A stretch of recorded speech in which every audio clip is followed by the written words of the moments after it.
Against the gods अर्थात देवताओं के विरुद्ध। अध्याय 1746 से 1750। नमस्कार, आप कहानी में खो जाएं उससे पहले चैनल को सब्सक्राइब करें और नोटिफिकेशन ऑन करें। धन्यवाद। देवताओं के विरुद्ध अध्याय 1746। दिल को कुचलना। तीन प्रक्षेपण बहुत लंबे नहीं थे।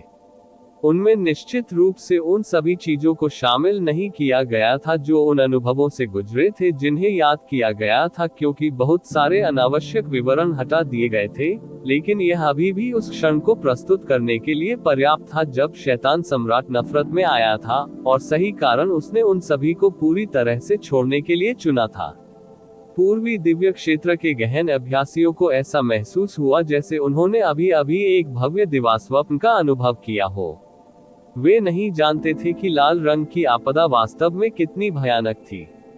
वे नहीं जानते थे कि प्राचीन स्वर्ग पर हमला करने वाला शैतान सम्राट आज भी अस्तित्व में है, और वह वास्तव में एक निश्चित समय पर दुनिया में लौट आई थी। वह एक उंगली और एक विचार से पूरी दुनिया को नष्ट कर सकती थी।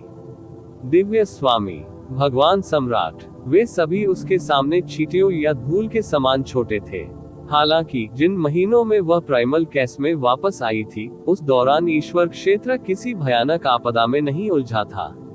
उन्हें ये भी नहीं पता था कि वह पहली बार वापस आई थी। ये फिर से था यून चे को धन्यवाद। ये वह था जिसने उसे प्रारंभिक अराजकता छोड़ने के लिए चुना। अभी उन्हें पता चला कि पूर्वी दिव्य क्षेत्र नहीं, संपूर्ण देव क्षेत्र नरक के किनारे पर लड़खड़ा रहा था। ये यूनचे ही थी जिसने उन्हें ईश्वर क्षेत्र को, संपूर्ण आदिम अराजकता को दुर्गति के कगार से बचाया था। यदि शैतान सम्राट ने अपना क्रोध प्रकट करने के लिए चुना होता, यदि उसने शैतान देवताओं को लौटने की अनुमति दी होती, तो पूर्वी दिव्य क्षेत्र शायद बच गया होता। पहले ही अस्तित्व मिटा दिया गया है। वे देवताओं के वंशजों से इतनी घृणा करते थे। अगर वे बच भी गए तो उन्हें भय और गुलामी के अनंत नरक में रहना होगा। NELP-1N उन्होंने प्रक्षेपण में उत्तरी दैवीय क्षेत्र को छोड़कर प्रत्येक दैवीय क्षेत्र से अनगिनत देव सम्राटों, राजा क्षेत्र विशेषज्ञों और उच्च क्षेत्र के राजाओं को देखा, लेकिन उनमें से किसी ने भी उन्हें सच बताने का विकल्प नहीं चुना था। यदि शैतान सम्राट के जाने से पहले उन्होंने कुछ नहीं कहा था, तो इसका कारण ये था कि उसने उन्हें इस बारे में चुप रहने का आदेश दिया था। फिर उसके बाद क्या होगा? बाद में उन्होंने दुनिया को ये क्यों बताया कि वही थे जिन्होंने दुनिया को बचाया था, जबकि वे वास्तव में शैतान सम्राट के सामने केवल भीख मांग सकते थे? उन्होंने दुनिया को ये क्यों बताया कि दैवीय स्वामी और देव सम्राट ही थे जिन्होंने लाल दरार को सील कर दिया था, जबकि वास्तव में उन्होंने जीवित रहने के लिए यूचे से चिपके हुए थे? उन्होंने स्थिति का फायदा भी उठाया और दुष्ट शिशु को प्रारंभिक अराजकता से बाहर निकाल दिया। पहले प्रक्षेपण से पता चला कि उनके प्रयास कितने निरर्थक थे। सभी की शक्ति के संयोजन के बावजूद दिव्य गुरुओं के हमले ने लाल दरार को बिल्कुल भी प्रभावित नहीं किया। यह ऐसा था जैसे चींटियों का एक झुंड किसी पेड़ को अपनी पूरी ताकत से गिराने की कोशिश कर रहा हो। ऐसा कोई रास्ता नहीं था कि अंततः वही थे जिन्होंने लाल दरार को सील कर दिया था। फिर भी किसी ने भी यूचे की उपलब्धियों के बारे में नहीं सुना था। गॉड चाइल्ड मसीहा की उपाधि तो बिल्कुल भी नहीं। उन्हें बस इतना याद था कि जिस दिन लाल दरार आखिरकार गायब हो गई थी, उस दिन यूचे को मारने का आदेश दिया गया था। संपूर्ण विश्व में प्रत्येक राजा क्षेत्र द्वारा जारी किया गया एक इनाम। अनंत स्वर्ग के देवता सम्राट के मामले में विडंबना विशेष रूप से गहरी थी। वह व्यक्ति जो यूचे के सामने झुकता था और प्रक्षेपण में उसे बार बार ईश्वर बाल मसीहा के रूप में संबोधित करता था, वह व्यक्ति था जिसने एक अचूक इनाम की स्थापना की और पूर्वी दैवीय क्षेत्र के हर क्षेत्र, यहाँ तक कि निचले क्षेत्र को यूचे का शिकार करने के लिए प्रोत्साहित किया। निस्संदेह वे यह शायद ही भूल सके कि राजा लोकों और ऊपरी सितारा लोकों ने यूनचे के जन्मस्थान, एक निचले लोक को बंधक बना लिया था ताकि युवक को खुद को दिखाने के लिए मजबूर किया जा सके। और उसके बाद का विनाश। स्नो सॉन्ग रियलम किंग द्वारा यूचे को अपनी जान की कीमत पर बचाने के बाद युवक अंततः उत्तरी दिव्य क्षेत्र में भाग गया। इस समय हर किसी के पेट के अंदर उमड़ रही भावनाओं का वर्णन करना असंभव था। उन्हें ऐसा महसूस हुआ जैसे उनके दिल और आत्मा को किसी ठंडी और असंवेदनशील चीज ने विकृत कर दिया है। ऐसा महसूस हुआ कि यह नीच, दयनीय और अज्ञानी मूर्खों का एक समूह है, जिन्हें वे लोग जिनका वे आदर करते थे, उनके द्वारा सारंगी की तरह बजाया जाता था। प्रक्षेपण अभी खत्म नहीं हुआ था। तीसरे प्रक्षेपण के तुरंत बाद चौथा प्रक्षेपण हुआ। यह प्रक्षेपण कुछ ऐसा था जिसे अब तक किसी ने पहले कभी नहीं देखा था। स्वर्ग पर प्रहार करने वाला शैतान सम्राट अंधेरे वातावरण में खड़ा था। छवि के हर कोने से गहरी धुंध उठती देखी जा सकती थी। दोनों पूर्वी क्षेत्र के गहन अभ्यासकर्ताओं और शैतान लोगों ने तुरंत उसके सामने के अंधेरे स्थान को उत्तरी दिव्य क्षेत्र के रूप में पहचाना। स्वर्ग का शैतान सम्राट अपने चेहरे पर उदासी भरे भाव के साथ दूर की ओर देख रहा था। उसने धीरे से कहा, जब मैं उस बैठक में शामिल हुई थी तो मैंने सोचा था कि मोई को कोई नुकसान नहीं पहुंचेगा, लेकिन उसने एक जाल बिछाया और मुझे और मेरे कबीले को प्रारंभिक अराजकता से बाहर निकाल दिया। इसके बावजूद मैंने जितने भी ऐतिहासिक रिकॉर्ड देखे हैं, उनमें उस व्यक्ति की प्रशंसा के अलावा कुछ नहीं मिला। हे, क्या मजाक है! अगर यह यूचे के लिए नहीं होता, अगर मुझे इसकी परवाह नहीं होती कि मेरे कारण निहुआन का नाम खराब हुआ है, मोई और शीके की शक्ति, इच्छा शक्ति और वंशज, मैं खुशी खुशी इस दुनिया से देव जाति से जुड़ी हर चीज को हमेशा के लिए मिटा दूंगा। उसने धीरे से अपना हाथ उठाया और सामने अनंत अंधकार की ओर इशारा किया। अंधेरे के वंशजों को देखो, उन्हें स्थायी रूप से अंधेरे के पिंजरे में कैद कर दिया जाता है और उनके साथ पशुओं जैसा व्यवहार किया जाता है। यदि उन्होंने अपने पिंजरे से एक कदम भी बाहर निकलने की हिम्मत की, तो देव जाति के उत्तराधिकारियों द्वारा उनका शिकार किया जाएगा। यदि क्रूरता, हत्या और उत्पीड़न पाप है, तो यहाँ सच्चे पापी कौन है?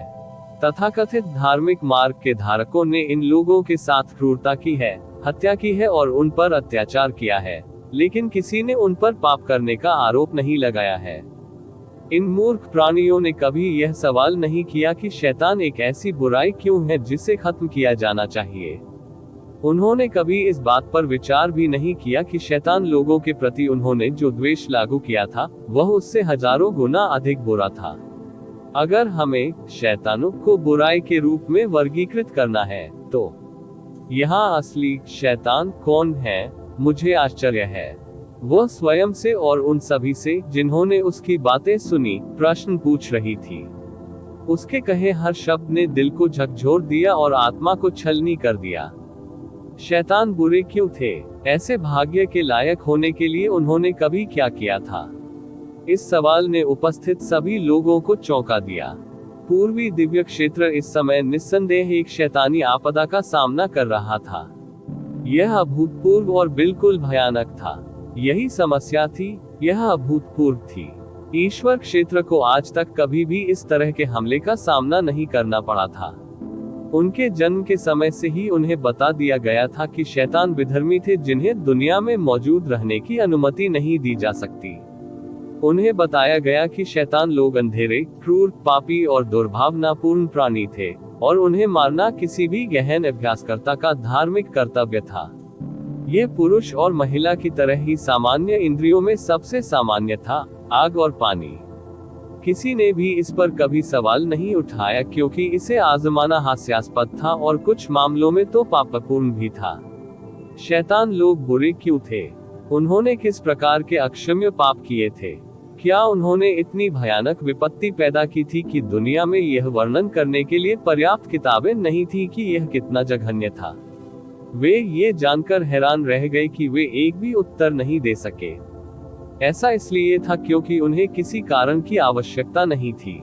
आखिरकार यह राजा लोकों और ऊपरी तारा लोकों द्वारा फैलाया गया विश्वास और सामान्य ज्ञान था। 10 लाख वर्षों से उत्तरी दैवीय क्षेत्र के निवासियों को 3 दैवीय क्षेत्रों की दमनकारी शक्ति के तहत अपने पिंजरे में छेद करने के लिए मजबूर किया गया था। इससे भी बदतर, पिंजरा धीरे धीरे सिकुड़ गया क्योंकि प्रारंभिक अराजकता में अंधेरे की गहन ऊर्जा की मात्रा कम हो रही थी। हर साल अनगिनत शैतान लोग और संसाधनों की लगातार घटती मात्रा के लिए प्रयास करने के लिए मर गए। उत्तरी दिव्य क्षेत्र को हेय दृष्टि से देखना और उनका मजाक उड़ाना स्वाभाविक ही था। यह एक सराहनीय उपलब्धि थी जिस पर सभी को गर्व था। यदि कोई पिछले 10 लाख वर्षों में उत्पीड़न के कारण मरने वाले शैतान लोगों की संख्या का पता लगाने का प्रयास करे, तो वह ऐसा नहीं कर पाएगा। यह एक भयानक और अकल्पनीय संख्या थी। यदि हत्या और उत्पीड़न पाप थे, तो 3 दिव्य क्षेत्र अपना ऋण चुकाने में सक्षम नहीं होंगे, भले ही उनके लोगों की अगली 10,000 पीढ़ियां अपना पूरा जीवन प्रायश्चित करने में बिता दें। ये सोचने के लिए कि मैं, शैतानों के शासक ने वास्तव में उन तुच्छ प्राणियों के समूह के लिए खुद को और अपने शेष कुलों को बलिदान करने का फैसला किया, जिन्होंने मेरे जैसे लोगों के साथ दुर्व्यवहार किया। हे, क्या मजाक है, क्या मजाक है। उसकी ठंडी मुस्कान व्यंग्य और दुख से भरी थी। जब पूर्वी दिव्य क्षेत्र के निवासियों को सच्चाई याद आई जो उन्हें कुछ साल पहले बताई गई थी और जो सच्चाई उन्होंने आज देखी। हाँ, ये वास्तव में एक मजाक था। स्वर्ग पर प्रहार करने वाले शैतान सम्राट ने धीरे से घूमकर देखा सीधे उसके दर्शकों पर। ऐसा महसूस हुआ जैसे वह प्रक्षेपण के माध्यम से उनके दिलों को देख रही थी। इससे साबित हुआ कि हेवन स्मिटिंग डेविल सम्राट को पता था कि उसे प्रोफाउंड इमेजरी स्टोन द्वारा रिकॉर्ड किया जा रहा था, और उसने इसकी अनुमति दी। मैं 3 दिन में चला जाऊंगा। मैंने निरपेक्ष शुरुआत के ईश्वर क्षेत्र में दुष्ट शिशु से बात की है और उससे कहा है कि अब से 3 दिन बाद वह खुद को यूचे के बगल में छिपा ले। वे नश्वर प्राणी यूचे को ईश्वर बाल मसीहा कह सकते हैं और मुझसे शपथ ले सकते हैं कि वे उसकी परोपकारिता को हमेशा याद रखेंगे, लेकिन मैं मानव स्वभाव की गंदगी से इतनी अच्छी तरह परिचित हूँ कि उन पर आंख मूंद कर भरोसा नहीं कर सकता, खासकर उन पर जो शीर्ष पर बैठे हैं। जब तक उनके पास कोई अन्य विकल्प न हो, वे कभी भी किसी को अपने से आगे निकलने की अनुमति नहीं देंगे। मुझे चिंता है कि वे यूचे की उपलब्धियों को छिपा देंगे और जैसे ही मैं प्रारंभिक अराजकता को छोड़ूंगा, वे उसके खिलाफ हो जाएंगे। परोपकार, धार्मिकता, दयालुता, जब उन्हें रुतबा, मुनाफा और प्रसिद्धि मिल सकती है तो वे इन चीजों की परवाह क्यों करेंगे। उस अंत तक वे उतना नीचे तक जा सकते हैं जितना आप कल्पना कर सकते हैं। बेशक, मुझे आशा है कि यह सिर्फ मेरा निराशावाद बोल रहा है। मुझे आशा है कि दुष्ट शिशु की उपस्थिति उन्हें अपनी कुरूपता को उजागर करने से रोकने के लिए पर्याप्त होगी। यह उन कारणों में से एक है जिनसे मुझे लगता है कि मैं प्रारंभिक अराजकता को शांति से छोड़ सकता हूं। लेकिन हेवन स्मिटिंग डेविल सम्राट की नजर अचानक बदल गई और उसने धीरे से कहा, भले ही मैंने जो सबसे खराब स्थिति की कल्पना की थी या इससे भी बदतर स्थिति सच हो गई हो, आप उसे बचाएंगे और उसकी रक्षा करेंगे, चाहे कुछ भी हो। मैं सही हूं। किसी ने उसके प्रश्न का उत्तर नहीं दिया। प्रक्षेपण वही समाप्त हो गया और पूरे पूर्वी दिव्य क्षेत्र को एक अकल्पनीय, दमनकारी सन्नाटे में डाल दिया। जब प्रक्षेपण समाप्त हुआ, तो सभी को ऐसा महसूस हुआ जैसे वे अभी अभी एक लंबे लंबे सपने से जागे हैं। एक ऐसा सपना जिसने उन्हें ठंडे पसीने और उनके आसपास की दुनिया का एक बिल्कुल नया दृश्य छोड़ दिया। यूचे की वजह से क्रिम्सन आपदा शांतिपूर्वक समाप्त हो गई। जिस अप्रतिरोध्य विपत्ति से पूरे देवलोक को प्रभावित होना चाहिए था, वह यूचे के कारण नहीं हुआ। उन देव सम्राटों या दिव्य गुरुओं के कारण नहीं। यहाँ तक कि शैतानों के शासक, जिसे वे शुद्ध बुराई और अक्षम्य अस्तित्व का प्रतीक मानते थे, स्वर्ग में शैतान को मारने वाले सम्राट ने नश्वर लोगों की खातिर खुद को और अपने लोगों को प्रारंभिक अराजकता से निर्वासित करने का विकल्प चुना था। उसके बाद न केवल किसी ने यूचे की उपलब्धियों के बारे में बात नहीं की, सच्चाई जानने वाले लोगों द्वारा उसका पीछा किया गया, उसे अपने ही जन्मगृह के विनाश का गवाह बनाया गया और उत्तरी दिव्य क्षेत्र में भागने के लिए मजबूर किया गया। अंत यहाँ तक कि जो प्रसिद्धि उसकी होनी चाहिए थी वह भी उन लोगों के बीच बांट दी गई जिन्होंने उसका पूरा जीवन नष्ट कर दिया था। इस बीच वे पूर्वी दैवीय क्षेत्रों के गहन अभ्यासकर्ता इन राक्षसों को जोकरों के झुंड की तरह देखते रहे, उनकी प्रशंसा गाते रहे और भगवान बाल मसीहा का शिकार करने के उनके प्रयासों का समर्थन करते रहे जिन्होंने उन सभी को बचाया था। यूचे, क्या उनका अपमान किया गया? नहीं। क्या वे क्रोधित थे? नहीं। क्या वे दुखी थे? नहीं। क्या वे खो गए थे? नहीं। रहस्योद्घाटन इतना चौंकाने वाला था कि उनके दिमाग से सभी विचार और भावनाएं मिट गईं, जिसमें उनका विश्वास भी शामिल था। आप ऑडियो बुक्स 108 देख रहे हैं। धोखेबाजों से सावधान रहें। कॉन्फेट गॉड स्टेज और प्रक्षेपण पर वह युवक बहुत तेजस्वी और साहसी दिख रहा था। उसकी आंखें अंधेरी रात में सबसे चमकीले सितारों की तरह चमक उठी थी। उसी व्यक्ति ने अनंत स्वर्ग क्षेत्र का नरसंहार किया था और बिना किसी दया के हजारों लोगों को तबाह कर दिया था। उस पल में आखिरकार उन्हें समझ आ गया कि क्यों। वस्तुतः ईश्वर क्षेत्र में सबसे बड़ा कार्य करने के बाद ये कहना अतिशयोक्ति नहीं होगी कि ईश्वर जाति की शक्ति वाले प्रत्येक पुरुष और महिला अपने जीवन का ऋणी है। उसे सबसे क्रूर, सबसे घृणित वापसी के साथ बदला दिया गया था जिसके बारे में कोई सोच सकता है। यहाँ तक कि वे जिन लोगों को उसने बचाया था वे भी अनजाने में, लेकिन निश्चित रूप से उसे रसातल में धकेलने वाले सहयोगी बन गए थे। प्रत्येक पूर्वी दिव्य क्षेत्र के गहन अभ्यासकर्ता के चेहरे पर एक चकित भाव था। वे चाहेंगे कि जो उन्होंने अभी देखा वह एक हास्यास्पद सपना था, ताकि उनका विश्वास और सामान्य ज्ञान नष्ट न हो कि जिन लोगों की वे प्रशंसा करते थे और जिनकी वे पूजा करते थे, वे उजागर न हो कि वे वास्तव में कौन थे। दूसरी ओर उत्तरी दिव्य क्षेत्र के गहन अभ्यासकर्ता अपनी हत्या के इरादे और क्रूरता को खो रहे थे। एक क्षण पहले वे अपने घृणित शत्रुओं की हत्या करने का प्रयास कर रहे थे। अब वे अपने गालों से बहते आंसुओं को भी नहीं रोक सके। शैतान गुरु ने दुनिया की खातिर खुद को बलिदान कर दिया था। शैतान गुरु ने अकेले ही सभी को बचा लिया था। एक शैतान की दयालुता के कारण ईश्वर क्षेत्र शांतिपूर्ण था। शैतान को स्वर्ग से मारने वाले सम्राट के शब्दों ने सीधे उनके दिलों के चारों ओर की दीवार में छेद कर दिया था और उस दुख को बाहर निकाल दिया था जो उन्होंने बहुत लंबे समय से दबा रखा था। देवताओं के विरुद्ध अध्याय 1747 आस्था का विनाश। अनंत स्वर्ग क्षेत्र में कियाने यंग ने 4 इल्यूस्ट्री ग्लेज्ड इमेजरी जेड्स को वापस ले लिया और प्रक्षेपण गठन को बंद कर दिया। बर्निंग मून क्षेत्र के गहन अभ्यासकर्ताओं ने उस स्थान की रखवाली करते हुए भी स्तब्ध भाव व्यक्त किए। शैतान लोगों को दुनिया ने अस्वीकार कर दिया था और वे स्वयं बहुत पहले ही अपने भाग्य के आदी हो गए थे। लेकिन आखिरकार किसी ने उनके लिए बात की थी और वह कोई और नहीं बल्कि स्वयं स्वर्ग में शैतान को मारने वाली सम्राट थी। उसने दुनिया को माफ करके दुनिया को शैतानों की सच्चाई दिखा दी थी। वास्तविकता के प्रति किसी की धारणा को बदलना बहुत कठिन था, लेकिन जब आपने अपनी आंखों से देखा कि जिसने दुनिया को माफ कर दिया वह स्वयं शैतान सम्राट था और जिसने दुनिया को बचाया वह एक शैतान व्यक्ति था, यह उस पूर्वाग्रह को खत्म करने के लिए पर्याप्त हो सकता है जिसने जड़ें जमा ली थी हमेशा से लोगों के दिल।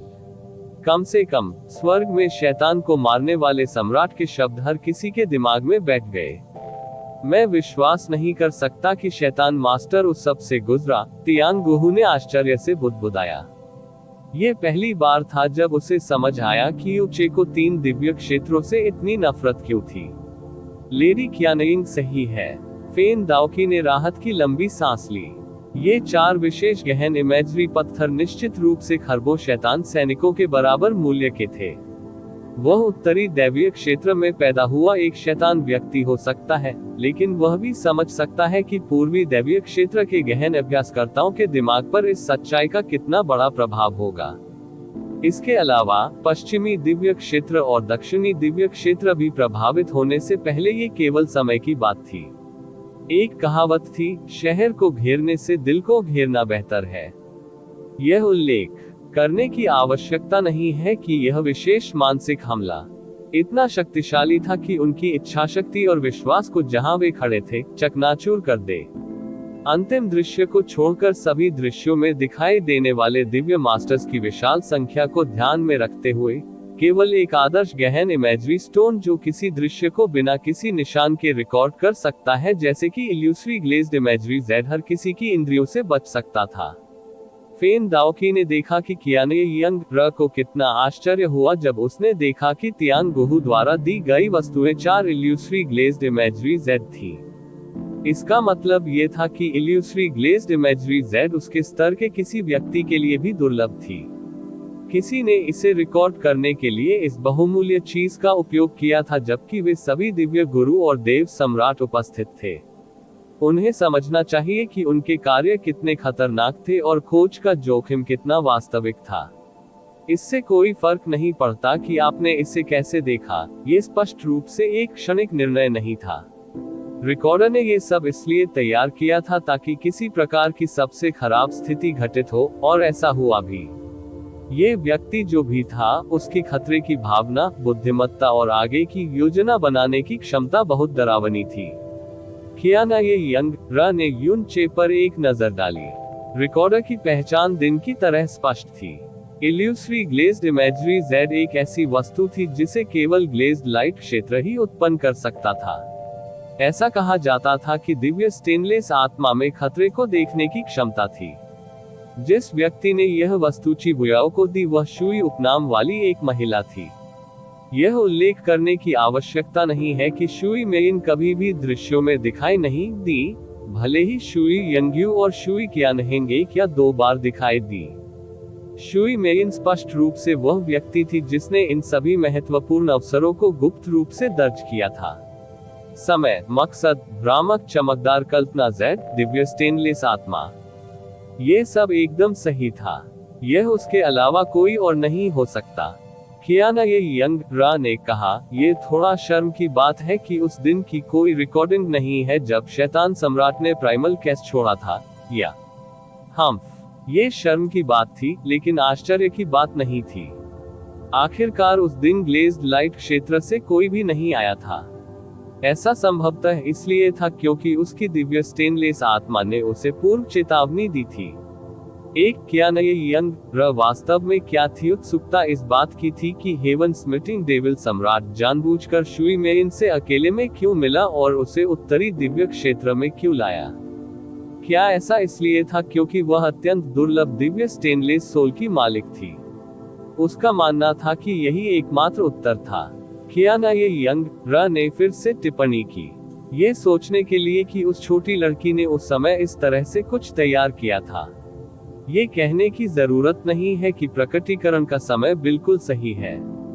अगर शुई मेइन ने इसे तब जारी करने का फैसला किया होता जब यूचे को दुनिया के हर क्षेत्र में खोजा जा रहा था, तो लोग नाराज हो जाते, लेकिन इससे यूचे की किस्मत में जरा भी बदलाव नहीं आएगा।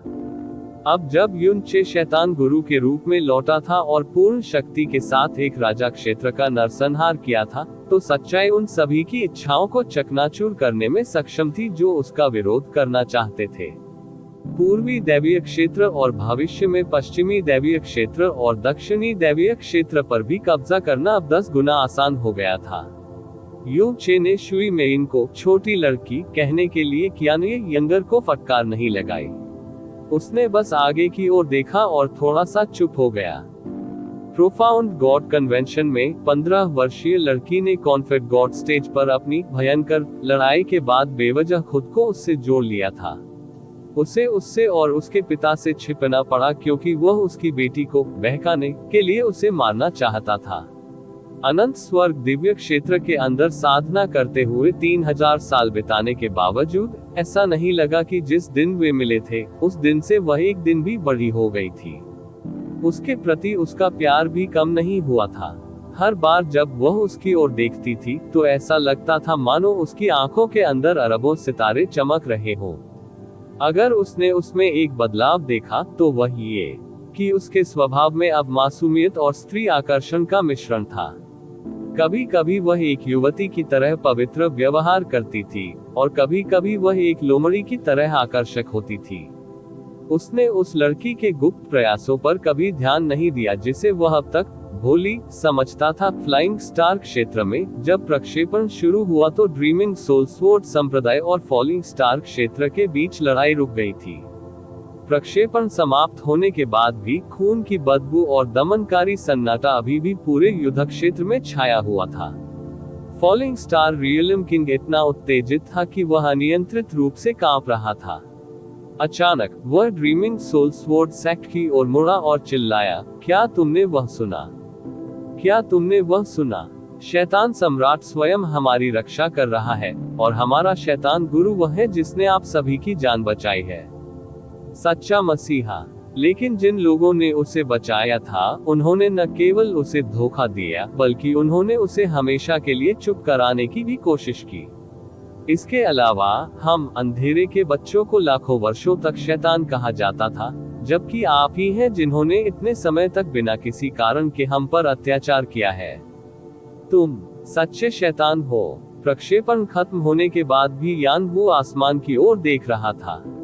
एक राजा क्षेत्र के सदस्य के रूप में वह स्वर्ग में शैतान सम्राट की वापसी से पूरी तरह से अनजान नहीं थी। लेकिन पूरी सच्चाई देखने के बाद और यह जानने के बाद कि उत्तरी दिव्य क्षेत्र में भागने से पहले यूचे के साथ क्या हुआ था, उसके लिए कौन दुखी नहीं होगा। जिस क्षण ईश्वरीय शिशु मसीहा ने दुनिया को बचाया था, उसे तुरंत एक मृत अंत तक पहुंचा दिया गया था और एक शैतानी खतरे के रूप में बदनाम किया गया था जिसे शुद्ध किया जाना चाहिए। क्या दुनिया में कुछ भी था जो इससे अधिक दुखद और अधिक विडंबनापूर्ण था? यहाँ तक कि एक सच्चा शैतान भी अपने दांत दिखाने से पहले कम से कम अपना आभार व्यक्त करेगा, है ना?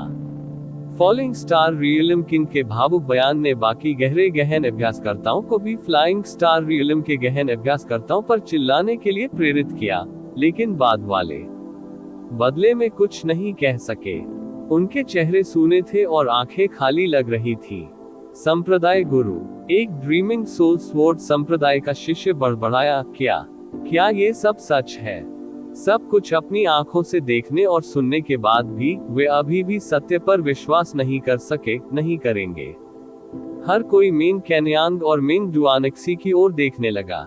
वे तीनों दृश्यों में मौजूद थे, यानी कि उन्होंने उन सभी घटनाओं का प्रत्यक्ष अनुभव किया था। उद्धरण चिन्ह उद्धरण चिन्ह। मेन कैनयांग की अभिव्यक्ति बार बार बदलती रही।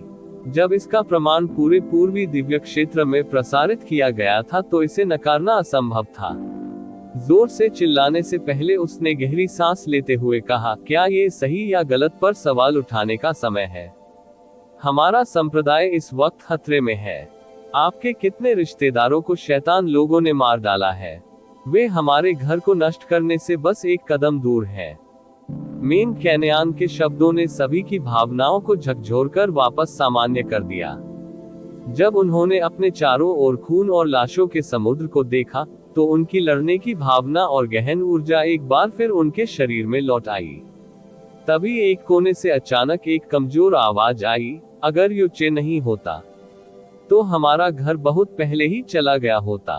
क्या यह नहीं है सिर्फ कर्म का प्रतिशोध है?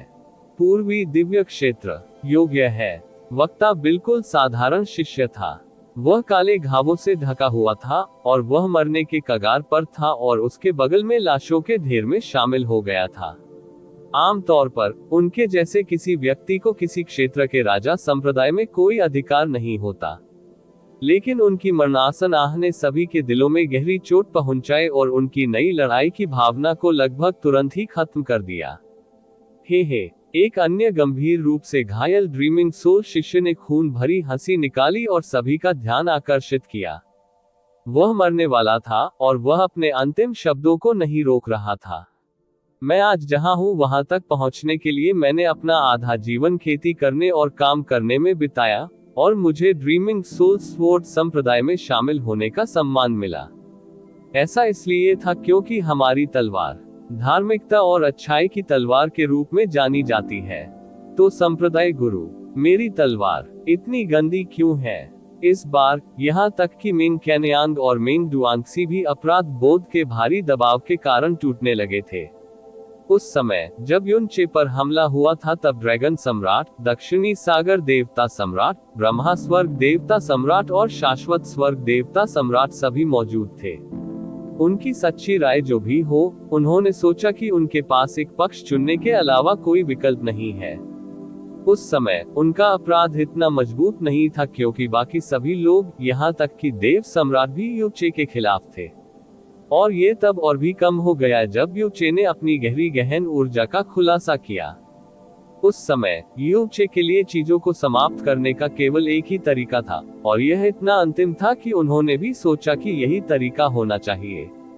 उन्होंने सच्चाई को अपने दिलों में बंद करके रखने की शपथ ली थी, ये दुनिया से हमेशा के लिए। दुर्भाग्य से अब सच्चाई उजागर हो गई है। उनकी कृतज्ञता, उनकी बेशर्मी और उनकी नीचता की गहराई सामने आ गई है, यहाँ तक कि वे इतने शर्मिंदा हुए कि उनकी खोपड़ी सुन्न हो गई। जिसने दुनिया को माफ कर दिया वह शैतान सम्राट था, और जिसने दुनिया को बचाया वह शैतान मालिक था। इसकी तुलना में पूर्वी दिव्य क्षेत्र के मालिक उतने ही गंदे थे जितने वे हो सकते थे। जब शिष्यों और यहाँ तक कि बुजुर्गों ने भी उन्हें एक नई नजर से देखना शुरू किया, तो मेंग कैनयांग और मेंग डुआंगसी को पता चला कि उनकी छवि हमेशा के लिए दागदार हो गई है। आकाश में यान वू ने धीरे से अपना यम शैतान भाला नीचे उतारा और अपने निराश दुश्मनों की ओर इशारा किया। उसकी गहरी, प्रभावशाली आवाज उनके पहले से ही अस्त व्यस्त दिमागों पर पहाड़ की तरह दब गई। तुम्हारे पास एक आखिरी मौका है, आत्मसमर्पण करो या मर जाओ। बजना, एक निडर और जोशीला तलवार परिचारक जो अग्रिम पंक्ति में लड़ रहा था, उसकी तलवार पर पकड़ छूट गई। वह जोर जोर से और तीखी आवाज में जमीन से टकराया। जिस विश्वास ने उसे पूरी जिंदगी सशक्त बनाया था, वह 1 मिनट पहले ही टुकड़े टुकड़े हो गया था। विश्वास जितना मजबूत होगा, विनाश उतना ही भयानक होगा। जमीन पर गिरने वाली पहली तलवार टूटे हुए बांध से रिसने वाली पानी की पहली बूंद की तरह थी। उसके बाद 10, 100, 10,000 अनगिनत तलवारें अपने मालिक के हाथों से गिर गईं, अपनी रोशनी खो बैठी और खून से लथपथ जमीन में एक हो गईं। हर कोई जानता था कि धार्मिक मार्ग के आदर्श और वास्तविकता के बीच जमीन आसमान का अंतर है, लेकिन फिर भी यह कुछ ऐसा है जिसे हासिल करने के लिए सबसे गहन अभ्यासकर्ता प्रयासरत है। यह एक सम्मान की बात थी जिसकी रक्षा के लिए वे अपना पूरा जीवन समर्पित करने को तैयार थे। उसे भी खोना मन पर इतना क्रूर आघात था कि असहनीय था। फ्लाइंग स्टार क्षेत्र उन कई क्षेत्रों में से एक था जो समान परिवर्तन से गुजर रहे थे। संपूर्ण युद्ध शैतान लोगों के पक्ष में बढ़ रहा था। उसी समय क्रिम्सन आपदा की सच्चाई को कई रूपों में फिर से दर्ज किया गया और दक्षिणी दिव्य क्षेत्र और पश्चिमी दिव्य क्षेत्र की ओर अत्यधिक गति से फैल गया। यह अजेय था। आप ऑडियो बुक्स 108 देख रहे हैं। धोखेबाजों से सावधान रहें। पूर्वी दिव्य क्षेत्र। एक छोटे से तारे के एक सुनसान कोने में एक छोटा सा गहन जहाज छिपा हुआ था। क्षेत्र यह पुराना था और केवल कई दर्जन मीटर लंबा था, लेकिन ये दर्जनों उच्च स्तरीय अलगाव गहन संरचनाओं से ढका हुआ था। इसमें सवार यात्रियों की पहचान किसी को भी पता चल जाए तो वह दंग रह जाएगा। उनमें से एक golden moon God you Woozi थे। चंद्र देव सम्राट की मृत्यु के बाद से उन्हें अस्थायी रूप से चंद्र देवताओं के नेता के रूप में नियुक्त किया गया था। हालांकि चंद्रमा देव क्षेत्र को कुछ समय पहले ही नष्ट कर दिया गया था। सैकड़ों हजारों साल का इतिहास पलक झपकते ही खत्म हो गया। क्या वे वास्तव में अपना ग्रहलोक खोने के बाद भी खुद को चंद्रमा देवता कह सकते हैं? नो वेल्ब एकेन्यू वूजी ने अनंत स्वर्ग क्षेत्र से प्रक्षेपण को चुपचाप देखा। एक पल के लिए उसकी आंखें भावना से कांप रही थी, लेकिन जब वह अपने लोगों का सामना करने के लिए मुड़ा तो वह तुरंत शांत हो गया। चल दर नहीं, हम क्यों जा रहे हैं? हमने अभी तक अपने मालिक से बदला नहीं लिया है। Blue Z moon God you संघर्ष करते हुए फूट फूट कर रोने लगी। दुर्भाग्य से उसके लिए कई चंद्र देवता उसके आंदोलन को पूरी तरह से सील करने के लिए मिलकर काम कर रहे थे। चाहे उसने कितनी भी कोशिश की हो, वह मुक्त नहीं हो सकी। यह एक आदेश है, यू वूजी ने अपना हाथ खोलते हुए घोषणा की। इंपीरियल मून ग्लेज्ड पल की रोशनी उसकी उंगलियों से चमक रही थी। यू वूजी, याओ यू ने दांत पीसकर कहा, हमारा सितारा क्षेत्र नष्ट हो गया है, हमारा स्वामी मर गया है, और आप अस्थायी चंद्र देव सम्राट काया की तरह छिपना पसंद करते हैं। तुम काया हो। यदि आप जैसे किसी व्यक्ति को इसे धारण करने की अनुमति दी गई तो चंद्र देवता सम्राट की उपाधि हमेशा के लिए कलंकित हो जाएगी। कुछ और संघर्ष करो और हमारी आभा को नष्ट करो और तुम हम सभी को मार डालोगे। यू वूजी ने भावहीन होकर कहा। याओ यू का संघर्ष अंततः थोड़ा कम हुआ। यू गुजी ने ये कहने से पहले धीरे से अपनी उंगलियां हटा ली, जब तक इंपीरियल मून ग्लेज्ड पल फीका नहीं पड़ता, मून गॉड रियलम एक दिन फिर से उगाएगा। लेकिन अगर हम अभी मर जाते हैं, तो अभी और हमेशा के लिए कोई दिव्य चंद्रमा नहीं होगा। जैसे ही उसकी आवाज में थोड़ा दर्द समा गया, उसने अपनी आंखें बंद कर ली। याओ यू, मैं लगभग 10,000 वर्षों तक चंद्रमा का देवता था, इसलिए मुझ पर विश्वास करें जब मैं कहता हूँ कि चंद्रमा के देवता क्षेत्र के लिए मेरा प्यार मेरे अपने जीवन के लिए मेरे प्यार से अधिक है, और यह कम से कम आपके बराबर है। एक दिन तुम मेरे फैसले को समझोगे। पुराने गहन जहाज ने उड़ान भरी और जीवित चंद्रमा देवताओं और चंद्रमा देवता दूतों को अज्ञात की ओर ले गया। एक अध्याय 1515 अंधेरे का एक शगुन। 2 यू गुजी, यू गुया का छोटा भाई और मून गॉड दायरे का सबसे तेज आदमी है। देवताओं के विरुद्ध अध्याय 1748 गुप्त। जब रक्षा की इच्छा दिल से गायब हो गई, तो पूर्वी दिव्य क्षेत्र की रक्षा पंक्ति भी गायब हो गई।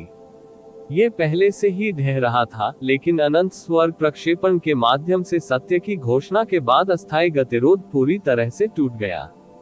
केवल एक दिन में 90% से अधिक तलहटी पर कब्जा कर लिया गया। एक बार जब सभी तलहटों पर कब्जा कर लिया गया, तो पूर्वी दैवीय क्षेत्र की जीवन रेखा उत्तरी दैवीय क्षेत्र के हाथों में आ जाएगी। अनंत स्वर्ग क्षेत्र धीरे धीरे नीचे उतरने से पहले अनंत स्वर्ग देव क्षेत्र की फटी पुरानी भूमि के ऊपर एक गहरा काला जहाज दिखाई दिया। बड़े भाई यूचे, इससे पहले कि गहरे जहाज की गहरी रोशनी भी फीकी पड़ जाए, एक मधुर आवाज हवा में गूंज उठी। तभी एक युवा लड़की आसमान से गिरी और एक काली तितली की तरह सीधे यूनचे की ओर उड़ गई। उसके चारों ओर प्रकाश के कण चमक रहे थे। दिलेर, एक बनिंग मून दिव्य दूत उसे रोकने की कोशिश में युवा लड़की की ओर बढ़ा, लेकिन गुस्से में फेन दाओकी ने उसे लात मारकर वापस उसी स्थान पर ला दिया। आप अंधे हैं, वह सोल स्काई युद्धपोत है। क्या आपको लगता है कि वह जहाज सामान्य यात्रियों को लाता है? युन चे ने घूमकर शुई मेइन का सामना किया। उसका सुंदर चेहरा आंसुओं से ढका हुआ था। उसने अपना चेहरा यूचे की छाती में छिपा लिया, गले लगाया और जोर से रोई। यूचे तक पहुंचने से पहले ही बांध टूट गया था और पलक झपकते ही उसकी शर्ट आंसुओं से गीली हो गई थी। हम्फ, कियाना ये यंग र ने दूर देखने से पहले अपनी बाहों को अपनी छाती के सामने मोड़ लिया। उसके सामने वाली लड़की पहले जैसी ही दिख रही थी। उसकी काली आंखें, काले बाल, काली पोशाक, यहाँ तक कि उसकी मुस्कान और उसके आंसू शुई मेइन की उसकी यादों से पूरी तरह मेल खाते थे। वह भगवान बाल मसीहा से शैतान मास्टर में बदल गया था। उनका हृदय तीनों दिव्य लोकों के प्रति घृणा से भर गया। उसके हाथ पूर्वी दिव्य क्षेत्र के अनगिनत लोगों के खून से भीगे हुए थे, और फिर भी उसने उसे ऐसे गले लगाया जैसे उसका मतलब दुनिया से हो। उसे उसके भारी शैतानी बदलाव के बावजूद उसके प्रति उसकी भावनाएं जरा भी नहीं बदली थी। यू चे ने उसके सिर पर अपना हाथ रखा और उसे हल्के से सहलाया। सोल स्काई युद्धपोत से कुछ और लोग उतरे, और मून ईटर और बनिंग मून दिव्य दूत एक सुर में झुके। नमस्कार शैतान रानी। चिबुयाओ धीरे धीरे जमीन पर उतरी और उसके सामने के मर्मस्पर्शी दृश्य को देखकर मुस्कुराने लगी। उसके पीछे 2 लोग थे, लेकिन इस बार वे उसके सामान्य परिचारक जी शिन और जी लिंग नहीं थे। पहला व्यक्ति एक खूबसूरत महिला थी जिसकी आंखें समुद्र के ऊपर चंद्रमा के जोड़े की तरह दिखती थी। दूसरा व्यक्ति नीले वस्त्र पहने एक अधेड़ उम्र का व्यक्ति था। ये शुई यंगयू और शुई कियानहिन थे। उनकी साधना का स्तर विशेष रूप से शुई यंगयू का, क्योंकि वह स्तर 5 की दिव्य गुरु थी, और उनकी गहन आभा में अंधेरे की कमी के कारण बनिंग मून के गहन अभ्यासियों को थोड़ी निराशा हुई, लेकिन किसी ने कार्रवाई नहीं की क्योंकि वे स्वयं चिबुयाओ के साथ आए थे।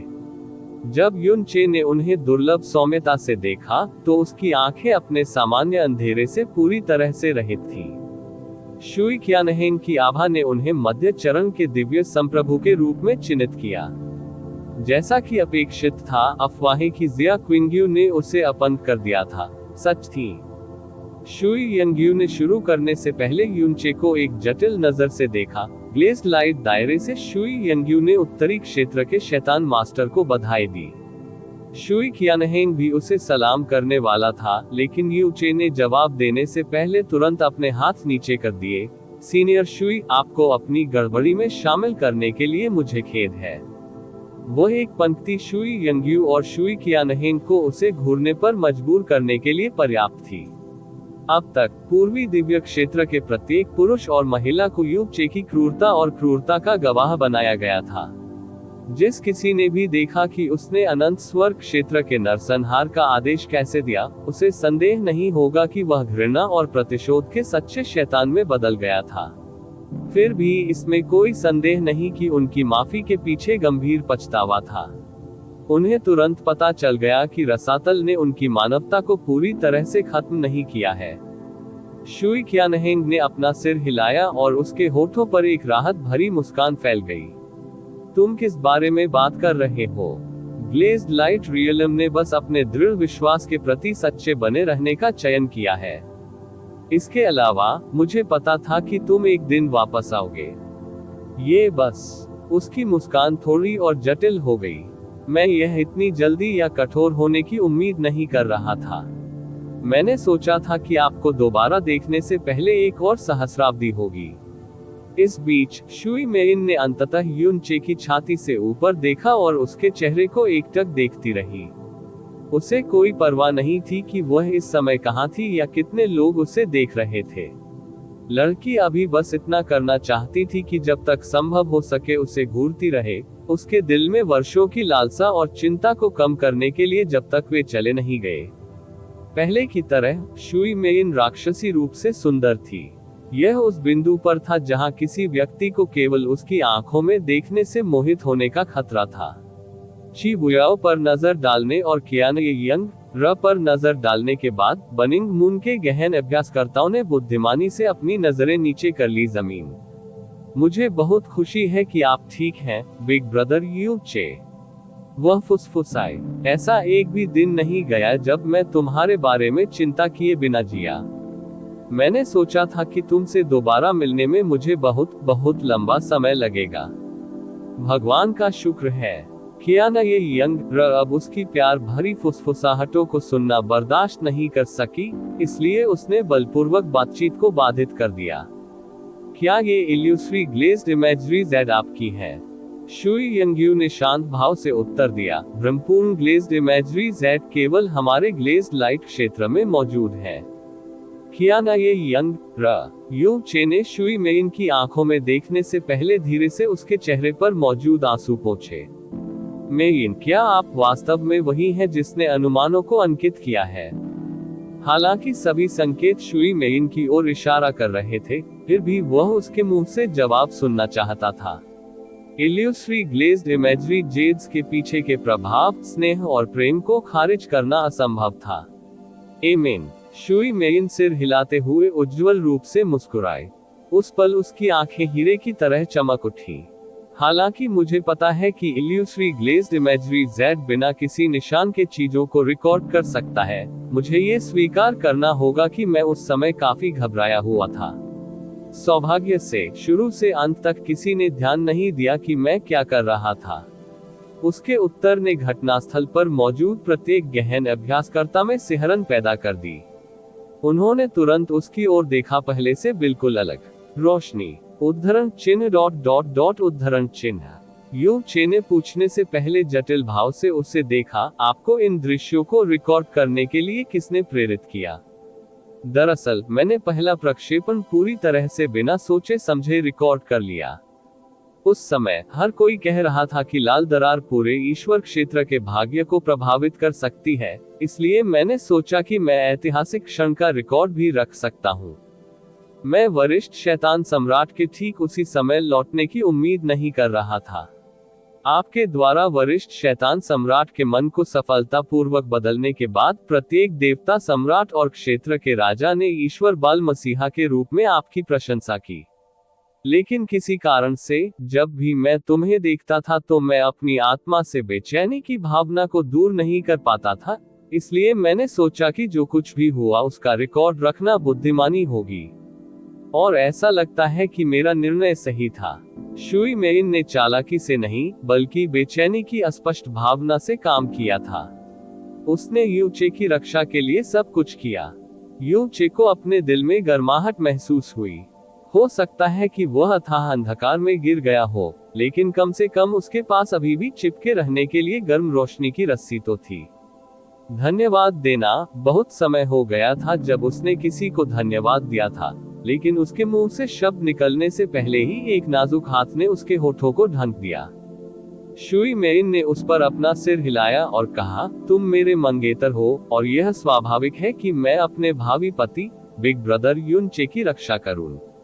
मुझे आपका धन्यवाद नहीं चाहिए। आप ऑडियो बुक्स 108 देख रहे हैं। धोखेबाजों से सावधान रहें। यू चे मुस्कुराया और उसके गालों को सहलाया। ठीक है, फिर मैं आपको धन्यवाद नहीं दूंगा। वह अगले विषय पर चले गए। क्या आप इन सभी वर्षों में मून गॉड दायरे में कैद थे? एमेन। शुई मिंग्यू ने सिर हिलाया। जिया किंग्यू ने मुझे मून जेल की सबसे निचली मंजिल में बंद कर दिया, लेकिन सच्चाई यह है कि वह मुझे बिल्कुल भी अंदर नहीं रख सकी। हाल तक मेरे वहां रहने का एकमात्र कारण ये था कि मैं पिताजी, बड़ी बहन और ग्लेज्ड लाइट क्षेत्र की रक्षा करना चाहता था। यू चे ने भौहें ऊपर उठाई। शुई मेइन ने आगे कहा, मैंने सोचा था कि बिग ब्रदर युन चे ये जानने के बाद जल्द ही वापस लौटेंगे कि उत्तरी दिव्य क्षेत्र अजीब व्यवहार कर रहा है, इसलिए मैंने मून गॉड क्षेत्र छोड़ने के लिए उस समय को चुना। मुझे खुशी है कि मैं समय रहते इस इल्यूसरी ग्लेज इमेजरी जेड को आपके हाथों में सौंपने में सक्षम हो गया। जिया क्विंग्यू तुम्हें बिल्कुल भी अंदर नहीं रख सका। ऐसा क्यों? यू चे ने पूछा। एन ओवेलबिन, यह एक राज है। मैं आपको इसके बारे में बताऊंगा, और भविष्य में एक और बड़ा सुखद आश्चर्य है। उसने खिलखिलाती मुस्कान के साथ कहा। युन चे ने उस पर उत्तर के लिए दबाव नहीं डाला। वो बस मुस्कुराया और कहा, अच्छा, वैसे जिस व्यक्ति ने आपके पिता को चोट पहुंचाए और आपको कैद किया, जिया क्विंग्यू अब मर चुका है। मैंने मून गॉड दायरे को भी टुकड़ों में उड़ा दिया है, इसलिए अब आपको उनके बारे में चिंता करने की जरूरत नहीं है। उद्धरण चिन्ह ... उद्धरण चिन्ह। उसकी आंखों की चमक अचानक थम गई। जैसे ही उसने फुसफुसाया, उसके होंठ थोड़े खुले। वह मर गई। एमेन, यू चे ने उत्तर दिया। वह शून्यता की खाई में मर गई। दुर्भाग्य से मैं उसे अपने हाथों से मारने में सक्षम नहीं था, क्योंकि उसने शून्यता की खाई में कूदने के लिए अपनी आखिरी ताकत बचा ली थी। क्या गलत? किसी कारण से शुई मेइन के गालों पर अचानक फिर से आंसू बह निकले। फिर से मुस्कुराहट दिखाने से पहले उसने जल्दी से उन्हें मिटा दिया। यह अद्भुत समाचार है। वह अंततः मर गई। उसने आपके और पिताजी के साथ ऐसा किया। वह पूरी दुनिया में सबसे खराब, बिल्कुल खराब इंसान है। वह अंततः है। शुई मेइन ने अचानक अपना चेहरा फिर से यू चे की छाती में दबा दिया। जब वह अपनी सिसकियों को दबाने की कोशिश कर रही थी तो उसके कंधे जोर जोर से कांपने लगे। यू चे ने उसके कंधों को धीरे से पकड़ा और महसूस किया कि उसकी शर्ट फिर से गीली हो गई है। उसकी प्रतिक्रिया से थोड़ा खुश होकर उसने कहा, तुम फिर क्यों रो रही हो? उन्होंने बमुश्किल खुद को ये कहने से रोका, आप 3000 साल से अधिक पुराने हैं और आप अभी भी एक बच्चे की तरह व्यवहार कर रहे हैं। इस बीच शुई मेइन ने टूटे हुए स्वर में कहने से पहले अपना सिर जोर से हिलाया। मैं बस खुश हूँ। खुशी है कि तुम वापस आ गए। खुशी है कि जिया क्विंग्यू मर गई। मैं बहुत खुश हूँ। बहुत खुश। सिसकियां। दूसरी ओर चिबुयाओ ने अपने चेहरे पर एक स्पष्ट चिंता के साथ शुई मेइन की पीठ को देखा। काफी समय बाद शुई मेइन ने आखिरकार अपने आसपास के लोगों पर क्रूर नजर डालने से पहले खुद को शांत कर लिया। बिग ब्रदर यू चे मेरे मंगेतर हैं, इसलिए यह मेरा अधिकार है कि मैं जितना चाहूं रोऊं। मत, तुम मुझ पर हंसने की हिम्मत मत करो। तुम मेरी बात सुन रहे हो? ओ बिल्कुल नहीं। फेन दाओकी ने जल्दी से उसे नीचे उतारा। सिर हा। शुई क्यानहेंग अपनी बेटी की धमकी की परवाह किए बिना दिल खोलकर हंसे। कियाना ये यंग FTCH अब जब मेइन ने अपना वॉटरवर्क्स बंद कर दिया था, युनचे ने एक और सवाल पूछा, मेइन, हेवन स्मिटिंग डेविल सम्राट तुम्हें अकेले क्यों देखना चाहता था? क्या न ये यंग र की तरह वह चौथे प्रक्षेपण से भ्रमित था? कम से कम हेवन स्मिटिंग डेविल सम्राट ने अपनी कंपनी में शुई मेइन का कभी उल्लेख नहीं किया था। शुई मेइन ने उत्तर दिया, वरिष्ठ शैतान सम्राट जानता था कि मैं शुरू से ही सब कुछ रिकॉर्ड कर रहा था। इससे किसी को आश्चर्य नहीं हुआ। इल्यूस्ट्री ग्लेज्ड इमेजरी जेड एक अत्यंत उच्च स्तरीय गहन इमेजरी स्टोन था जो एक देव सम्राट की इंद्रियों को भी मूर्ख बना सकता था, लेकिन ऐसा कोई तरीका नहीं था जिससे यह हेवन स्मिटिंग डेविल सम्राट जैसे किसी को मूर्ख बनाने के लिए पर्याप्त हो। प्राइमल कैस को छोड़ने का मन बनाने के बाद एक चीज जिसने उसे किसी भी चीज से अधिक चिंतित किया वही ये संभावना थी कि आपके साथ विश्वासघात किया जा सकता है। इसलिए उसने मुझे एक बहुत ही महत्वपूर्ण वस्तु सौंपी जिसका उपयोग केवल मैं, दिव्य स्टेनलेस सोल का स्वामी ही कर सकता था। वह चाहती थी कि अगर भविष्य में कुछ बुरा हो तो मैं आपकी मदद करूं। यह क्या है? यू चे ने पूछा। एक वस्तु जिसका उपयोग केवल दिव्य स्टेनलेस आत्मा का मालिक ही कर सकता है। शुई मेइन ने अपना सिर हिलाया और रहस्यमय तरीके से मुस्कुराए। मैं आपको अभी यह नहीं बता सकता, बड़े भाई यू चे। इससे पहले कि युन चे उस पर विवरण के लिए दबाव डालती, उसने उसकी आंखों में घूर कर देखा और गंभीरता से कहा, मैं नहीं चाहती कि ऐसा कुछ फिर कभी हो। तो क्या आप कृपया प्रारंभिक अराजकता के शासक और इस दुनिया के नियम निर्माता बन सकते हैं? आप विधर्मी भगवान और वरिष्ठ शैतान सम्राट के उत्तराधिकारी हैं। आप ये कर सकते हैं। केवल आप ही हैं जिसे ऐसा करने का अधिकार है। जब वह दिन आएगा, मैं वादा करता हूं कि मैं तुम्हें अपने सारे राज बताऊंगा। ठीक है। देवताओं के विरुद्ध अध्याय 1749 उपहार। शुई मेइन के शब्द किसी कारण से यू चे को परिचित लग रहे थे। शायद किसी समय किसी ने उनसे इसका जिक्र किया था। वह फिर गर्मजोशी से मुस्कुराया, लेकिन इस बार इसके पीछे एक गहरी ठंडक थी। हाँ, मैं नियम निर्माता बन जाऊंगा। मैं आखिरकार बदला लेने के लिए नहीं लौटा हूँ। शुई मेइन ने दृढ़ता से सिर हिलाया। उसकी आंखों में अभी भी आंसू थे, लेकिन उसकी मुस्कान अविश्वसनीय रूप से उज्जवल थी। युन चे न केवल सुरक्षित था, बल्कि उसने जितना सोचा था उससे कहीं अधिक मजबूत था। अब उसने पूरे उत्तरी दिव्य क्षेत्र की कमान संभाली, और उसकी आत्मा की स्थिति उसकी शुरुआत में कल्पना की तुलना में कहीं अधिक बेहतर थी। आप ऑडियो बुक्स 108 देख रहे हैं। धोखेबाजों से सावधान रहें। यू चे से दोबारा मिलने से पहले दो बातें उसके दिमाग में घूम रही थी। पहली संभावना ये थी कि यू चे अंधेरे का शिकार हो जाएगा और प्रतिशोध के लिए अपनी मानवता को पूरी तरह से त्याग देगा। दूसरी संभावना ये थी कि उसकी आत्महत्या करने की इच्छा उसकी बदला लेने की इच्छा जितनी ही बड़ी हो सकती है। उसका कोई भी डर सच नहीं हुआ। चिबुयाओ आखिरकार उसे सांत्वना देने की कोशिश नहीं कर रही थी। उनकी आत्मा और इच्छाशक्ति भी पहले से कहीं अधिक मजबूत थी। ये रहस्य क्या है? आप हमें अभी क्यों नहीं बता सकते? क्या ना ये यंग र ने अचानक फिर से हस्तक्षेप किया। बचकानी औरत, क्या आप सभी को अपने आदमी को रहस्य और ऐसी अन्य घटिया युक्तियों से घेरने में मजा आता है? चुप रहो, यू चे ने उसे डांटा। जब हर कोई उसका शिकार करने की कोशिश कर रहा था, ग्लेज्ड लाइट रियलम और शुई मेइन ही एकमात्र ऐसे व्यक्ति थे जिन्होंने उसे छुपाने और उसकी रक्षा करने का बड़ा जोखिम उठाया था। जब वह वापस लौटा और पूर्वी दिव्य क्षेत्र पर एक काली आपदा लेकर आया, तो उसने सोचा कि अगर शुई मेइन ने उसके खिलाफ होने का फैसला किया तो उसे पूरी तरह से आश्चर्य नहीं होगा। आखिरकार पूर्वी दिव्य क्षेत्र के निवासी के रूप में यह उसका स्वाभाविक अधिकार था। लेकिन उसने उसकी जरूरत पड़ने से बहुत पहले ही एक गुप्त हथियार तैयार करके और सर्वोत्तम संभव समय पर उसका उपयोग करके उसकी उम्मीदों पर फिर से पानी फेर दिया। उसके लिए धन्यवाद। संपूर्ण ईश्वर क्षेत्र अब जानता था कि उसका उद्देश्य उचित था, और अनगिनत गहन अभ्यासकर्ता उनके कारण से निराश हो गए थे। उसने शुई मेइन को कभी भी वह कुछ नहीं दिया जिसके वह हकदार थी। उसने उसे वह बुनियादी प्रतिदान भी नहीं दिया था जिसकी एक रोमांटिक रिश्ते से अपेक्षा की जा सकती है, क्योंकि उनकी सगाई मुंह जुआनिन द्वारा उस पर थोपी गई एक कृत्रिम चीज थी।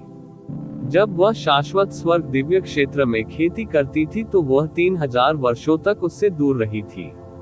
अपने पतन के बाद वह एक सज्जन व्यक्ति से क्रूर शैतान में भी बदल गया था, लेकिन फिर भी उसने उसे वह सब कुछ दिया जो उसके पास था। उसके प्रति उसका जुनून किसी अन्य व्यक्ति को मूर्खतापूर्ण, हास्यास्पद और अनुचित लग सकता है, लेकिन वह जानता था कि उसके जैसी महिला पाकर वह कितना भाग्यशाली था। यह एक ऐसे सितारे की तरह था जो सदैव केवल उसके लिए चमकता रहेगा। अपने जीवन में घोर अंधकार और निराशा से गुजरने के बाद अपने सामने वाली लड़की के प्रति उनकी सराहना सकारात्मक रूप से उमड़ रही थी। कियाना ये यंग र ने उनकी ओर पीठ कर ली और दूसरी ओर देखने लगी। शुई मेइन ने एक बार अपनी तारों भरी आंखें झपकाईं। ऐसा लग रहा था कि युनचे एकमात्र व्यक्ति नहीं था जो पिछले कुछ वर्षों में काफी हद तक बदल गया था, नहीं, और भी अधिक। बड़े भाई युचे, मैं वास्तव में इसे एक बहुत महत्वपूर्ण कारण से छिपा रहा हूँ। कृपया मुझ पर विश्वास करें, ठीक है? मुस्कुराने से पहले उसने संक्षेप में बताया। फिर भी वरिष्ठ शैतान सम्राट ने आपके साथ बहुत अच्छा व्यवहार किया, क्या आप ये जानते हैं? जाने से पहले उसने गुप्त रूप से आपके लिए बहुत सारी चीजें की। एमेन, युचे ने सिर हिलाया। एक तरह से ऐसा नहीं था कि उसके पास कोई विकल्प था। आखिरकार उसकी दोनों बेटियां उसके हाथ में थीं। विधर्मी ईश्वर और स्वर्ग पर प्रहार करने वाला शैतान सम्राट वास्तव में दुनिया में सबसे महान देवता और शैतान थे। दुर्भाग्य से दुनिया उनके योग्य नहीं थी। जैसा कि पहले वादा किया गया था, उन्होंने शुई मेइन पर जवाब के लिए दबाव नहीं डाला। इस बार उसने चिबुयाओ की ओर देखा और पूछा, वैसे तुम दोनों एक साथ क्यों है? क्यों नहीं? चिबुयाओ ने प्रतिवाद किया। छोटी मेइन और मैं हैं पुराने परिचित, आप जानते हैं। पुराने परिचित। युनचे तब तक थोड़ा भौचक्का रह गया जब तक उसे याद नहीं आया कि शुई मेइन ने म्यूजुआनेन को किस अजीब नजर से देखा था जब वह पहली बार स्नो सॉन्ग क्षेत्र में पहुंची थी। हमें देखने के तुरंत बाद उसने मुझ पर ध्यान दिया, चिबुयाओ ने धीरे से कहा। सौभाग्य से उसने मुझे उजागर नहीं किया। उसके बाद मैंने फैसला किया कि तुम दोनों को एक दूसरे से सगाई कर लेनी चाहिए। आखिरकार उसके होंठ एक चंचल मुस्कान में बदल गए। क्या आपको नहीं लगता कि इतनी खूबसूरत लेकिन डरावनी लड़की को किसी और को सौंपना शर्म की बात होगी? ~% इस बीच मून ईटर्स जो क्षेत्र की रखवाली कर रहे थे, वे अपनी आंखों को फड़कने से या अपनी खोपड़ी को झंझनाने से नहीं रोक सके। उन्हें लगा जैसे उन्हें यहीं के अलावा कहीं भी होना चाहिए, और फिर भी उन्हें यहाँ से जाना भी ठीक नहीं लगा। किसी भी दर पर डेविल मास्टर और डेविल क्वीन का शकल कम से कम कहने के लिए विचित्र था। चिबुयाओ मुस्कुरा रही थी, लेकिन वह वास्तव में अपने मन में एक गहरा संदेह छिपा रही थी। दिव्य स्टेनलेस आत्मा उसकी निर्वाण शैतान आत्मा को महसूस कर सकती थी, इसलिए कुछ हद तक वो शुई मेइन की दिव्य स्टेनलेस आत्मा को भी समझ सकती थी। यही कारण है कि जब वह युनचे को बातें समझा रही थी तो शुई मेइन की आत्मा में उतार चढ़ाव से वह भ्रमित थी।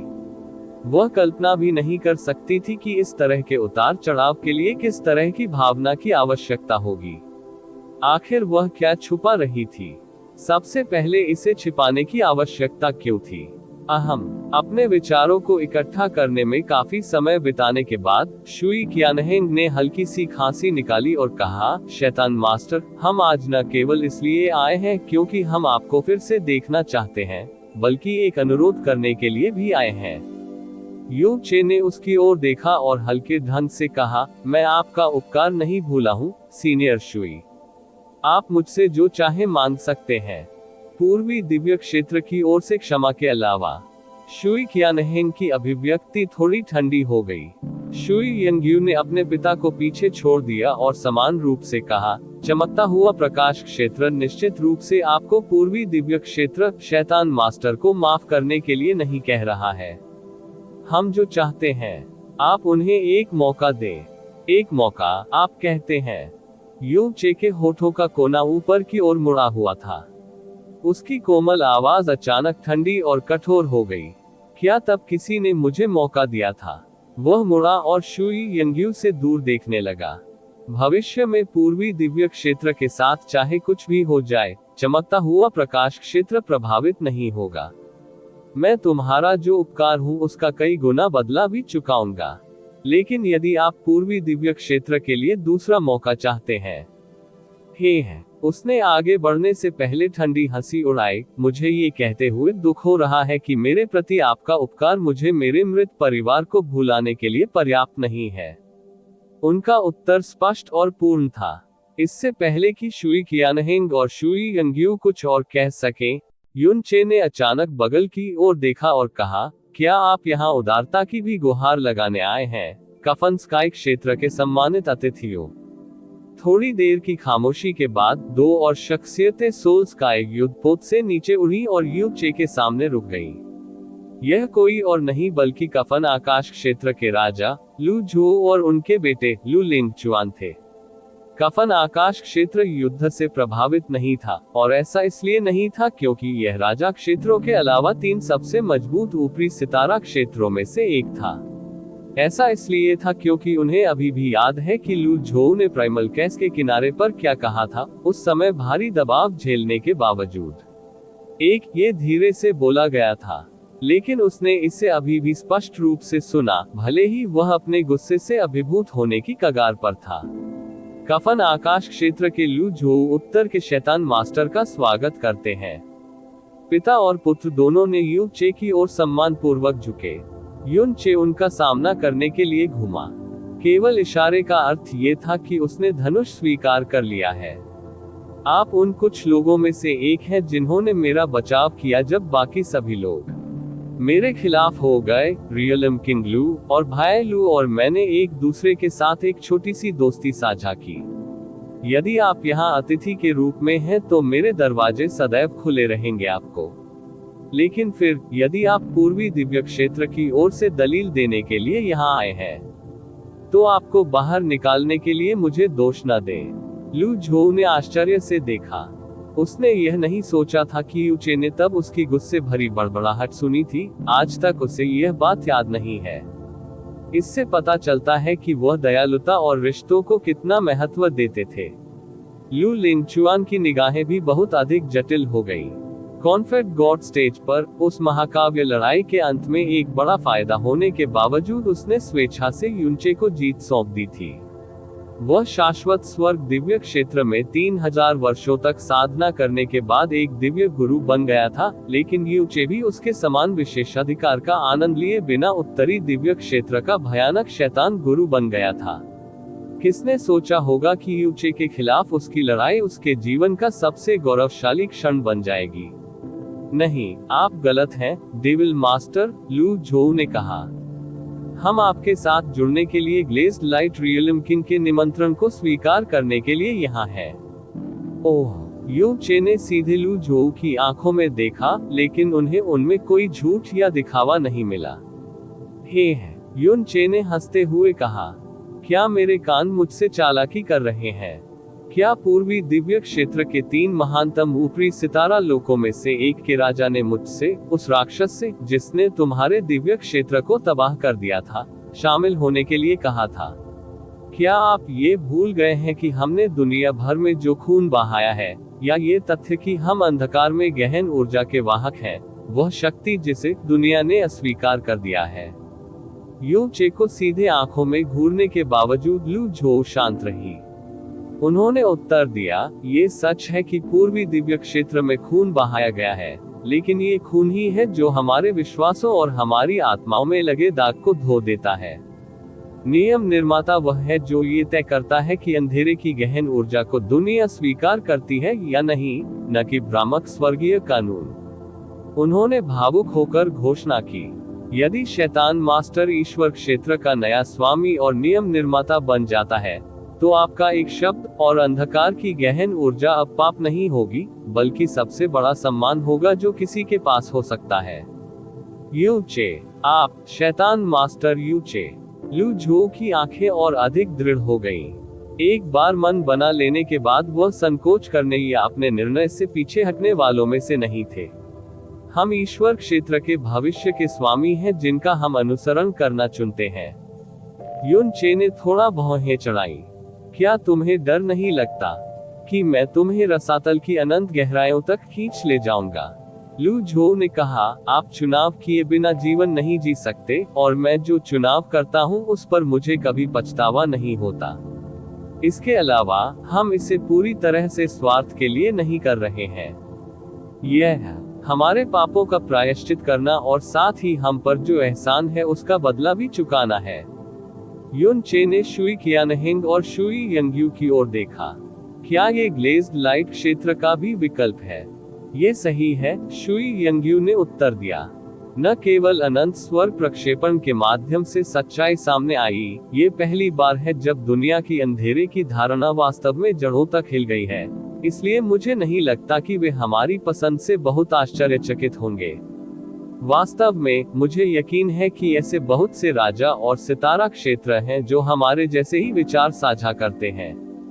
हा हा हा हा, यू चे अचानक जोर से हंसा। जैसा कि ग्लेज्ड लाइट रियलिम किंग और कफन स्काई रियलिम किंग से अपेक्षा की जाती है, यहाँ तक कि जिस तरह से आप विनती करते हैं वह अधिकांश लोगों की तुलना में बहुत बेहतर है। दुर्भाग्य से मैं जिसे भी मृत चाहता हूँ वह अभी भी मर जाएगा, भले ही वे टूट जाए। वे मेरे सामने घुटने टेकेंगे और अपनी खोपड़ी फोड़ेंगे। शुई यंगयू और लू झोऊ ने एक ही समय में अपनी सांसें रोक ली। बड़े भाई यू चे, शुई मेइन धीरे से फुसफुसाए। यू चे अचानक चिबुयाओ की ओर मुड़े और पूछा, आप ही हैं जो उन्हें सोल स्काई युद्धपोत से लेकर आए थे? क्या इसका मतलब यह है कि आप भी उनकी दलील से सहमत हैं? बेशक, चिबुयाओ ने बिना किसी हिचकिचाहट के आधी मुस्कान के साथ उत्तर दिया। चेहरा उद्धरण चिन्ह ... उद्धरण चिन्ह। यू चे ने उसकी ओर देखा और इंतजार किया। वह जानता था कि चिबुयाओ उसे ऐसा जवाब देगी जिससे वह संतुष्ट हो जाएगा, खासकर इसलिए क्योंकि वह उसकी नफरत की गहराइयों को किसी और से ज्यादा समझती थी। नियम निर्माता नियम तय करता है, और जो लोग सेवा करते हैं वे या तो पालन करना चुन सकते हैं, या दंडित हो सकते हैं, या मार भी सकते हैं, और कोई रास्ता नहीं। इसलिए चिबुयाओ के शब्द खून के प्यासे और जानलेवा थे। उन सभी राजा क्षेत्रों को जो उस विश्वासघात का हिस्सा थे नष्ट कर दिए जाने चाहिए, या यहाँ तक कि उनका अंत तक नरसंहार किया जाना चाहिए, लेकिन राजा के दायरे से नीचे के लोग नहीं। मेरा मानना है कि उन्हें दूसरा मौका मिलना चाहिए। चिबुयाओ मुस्कुराया। आखिरकार हमारे पास जीतने के लिए अभी भी दक्षिणी दिव्य क्षेत्र और पश्चिमी दिव्य क्षेत्र है। हमें जीत का मार्ग प्रशस्त करने के लिए लाशों और कुत्तों की जरूरत है ना? वह उनकी मदद कर रही थी और पूर्वी दिव्य क्षेत्र की ओर से विनती कर रही थी, और फिर भी उसके शब्दों ने शुई कियानहेंग, शुई यंगयू, लू झोऊ और लू लेंगचुआन के शरीर को बर्फ जैसा ठंडा कर दिया। यू चे अचानक चुप हो गया। उसकी यादें उस समय की हैं जब वह मायावी दानव क्षेत्र में था। उस समय लिटिल डेमन महारानी ने गोल्डन क्रो दैवीय शक्ति प्राप्त करने और इल्यूसरी डेमन क्षेत्र पर नियंत्रण हासिल करने के बाद उसने ड्यूक हुआई, उसके परिवार और उसके सभी रिश्तेदारों को मार डाला था। हालांकि ड्यूक हाई शायद ही एकमात्र ऐसा व्यक्ति था जो था विद्रोह में शामिल थे। शाही परिवार के कम से कम 60% और 12 अभिभावक परिवार उस अशांति के दौरान ड्यूक हुआई के गुट में शामिल हो गए थे, जिसने कम से कम 100 वर्षों तक इल्यूसरी डेमन क्षेत्र को प्रभावित किया था। राजद्रोह की सजा 9 पारिवारिक विनाश थी। यदि उसने ऐसा किया होता तो मायावी दानव क्षेत्र काफी कमजोर हो जाता और लंबे समय तक अशांति की स्थिति में रहता। न केवल इसे पुनर्प्राप्त करने में अनगिनत वर्ष लगेंगे, बल्कि कई शीर्ष स्तरीय विरासतें इतिहास के इतिहास में हमेशा के लिए गायब हो सकती हैं। यदि उन्होंने उन्हें माफ कर दिया, तो वह मृत दानव सम्राट और छोटे दानव सम्राट, या संरक्षक परिवारों और भ्रामक दानव शाही परिवार का सामना नहीं कर पाएगी, जिन्हें उनकी वफादारी के लिए खून बहाया गया था। अंत में वह एक निर्णय पर पहुंची, और यूनचे शुरू से अंत तक इसका गवाह था। NOPALB1 आप सही कह रहे हैं, यूचे ने लंबी चुप्पी के बाद धीरे से कहा। ऐसा लग रहा था जैसे वह खुद से बात कर रहा हो या अंतिम फैसला सुना रहा हो। मुझे पूर्वी दिव्य क्षेत्र को एक और मौका देना चाहिए। उनके बोले गए हर शब्द के साथ उनकी मुस्कुराहट और बढ़ती गई। जब उसका काम पूरा हो गया तो उसके चेहरे पर जो मुस्कान थी वह किसी परोपकारी शासक की नहीं, बल्कि एक भयानक अत्याचारी की मुस्कान थी। एक प्यारा एलिस्चू नोट 1522 देवताओं के विरुद्ध अध्याय 1750 7 दिवसीय उल्टी गिनती। युनचे ने उनकी त्वचा पर रेंगते हुए जो ठंडक पहुंचाई वह किसी भी तरह से चिबुयाओ से कम नहीं थी, लेकिन शुई यंग्यू और लू झोउ को पता था कि यह अभी भी बेहतर परिणामों में से एक था। अंततः वे पूर्वी दिव्य क्षेत्र के निवासी और राज्य राजा थे। यू चे वह था जिसने पूर्वी दिव्य क्षेत्र को बचाया था, और पूर्वी दिव्य क्षेत्र वह था जिसने उसे धोखा दिया था। दुनिया के भाग्य को ध्यान में रखते हुए युनचे को अपने विश्वासघातियों से जो भी बदला लेना हो लेने का पूरा अधिकार था। हालांकि ये भी एक तथ्य था कि पूर्वी दिव्य क्षेत्र में रहने वाले अधिकांश लोग निर्दोष थे। पिंजरे और अपने ही शासकों द्वारा बनाए गए नियमों में फंसकर उन्हें वास्तव में कभी पता नहीं चला कि क्या हुआ जब तक कि बहुत देर नहीं हो गई। चमकता हुआ प्रकाश क्षेत्र और कफन आकाश क्षेत्र कुछ ऐसे क्षेत्र थे जो शैतानी आपदा से सुरक्षित थे, लेकिन शाश्वत स्वर्ग क्षेत्र का नरसंहार किया गया था। चंद्रमा भगवान क्षेत्र को नष्ट कर दिया गया था। स्टार भगवान क्षेत्र को उनके सहायक सितारा क्षेत्र में छिपा दिया गया था, और ब्रह्मा सम्राट क्षेत्र ने अपनी सीमाएं बंद कर दी थी। उनके राजा क्षेत्र या तो नष्ट हो गए थे या बेकार हो गए थे, इसलिए पूर्वी दिव्य क्षेत्र के लिए चीजों को थोड़ा सा भी सुधारना उन पर निर्भर था। अन्यथा ये पता नहीं था कि पूर्वी दिव्य क्षेत्र किस प्रकार के नरक में बदल जाएगा यदि उन भयानक और निडर शैतान लोगों को अपनी असीमित नफरत को जी भरकर बाहर निकालने की अनुमति दी जाती। लू लिंगचुआन ने झुककर यूचे को सच्चे दिल से धन्यवाद दिया। पूर्वी दिव्य क्षेत्र को एक और मौका देने के लिए धन्यवाद डेविल मास्टर।